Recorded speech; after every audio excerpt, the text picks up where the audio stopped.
Suami Baby Margaretha, Bradach meninggal dunia pada Minggu, tanggal 13 Maret tahun 2022.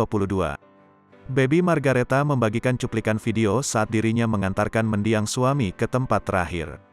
Melalui Instagram Story, Baby juga membagikan ulang video dari akun JB, Gram dan Chan Felicia, yang memperlihatkan proses penguburan jenazah Bradach.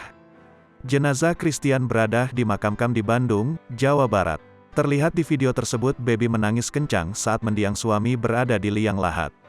Usai pemakaman, tampak dari mata Baby Margaretha masih mengeluarkan air mata dan terus menatapi nisan suaminya.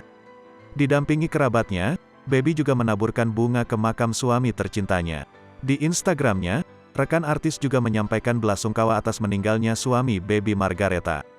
Sebagai tambahan, Bradach meninggal dunia sekitar pukul 11 waktu Indonesia Barat, Minggu, tanggal 13 Maret tahun 2022.